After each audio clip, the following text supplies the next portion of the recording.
প্রথমবার নতুন product ১৭৭ engine নিয়ে উড়ল রাশিয়ার সু-৫৭ যুদ্ধবিমান।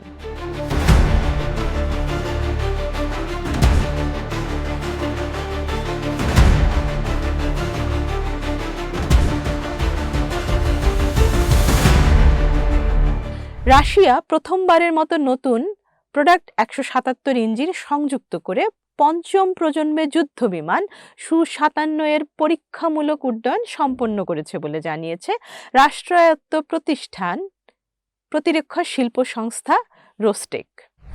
রোস্টেকের প্রেস সার্ভিস জানায়, প্রথম পরীক্ষামূলক ফ্লাইটে প্রোডাক্ট ১৭৭ ইঞ্জিনটি স্বাভাবিক ও নির্ভরযোগ্যভাবে কাজ করেছে।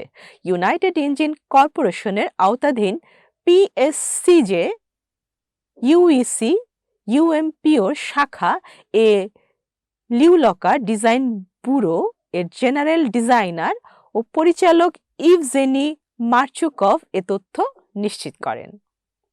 রোস্টেকের বরাতে মার্চুকভ বলেন, এই প্রথম পরীক্ষামূলক ফ্লাইটের মাধ্যমে ইউনাইটেড এয়ারক্রাফট কর্পোরেশনের সহকর্মীদের সঙ্গে সু-৫৭ এর সর্বাধুনিক ইঞ্জিন নিয়ে যৌথ ফ্লাইট টেস্টের কাজ শুরু হলো। ফ্লাইট চলাকালে নতুন ইঞ্জিনটি স্বাভাবিকভাবে কাজ করেছে এবং সু-৫৭ বিমানের অংশ হিসেবে নির্ভরযোগ্য কর্মদক্ষতা প্রদর্শন করেছে।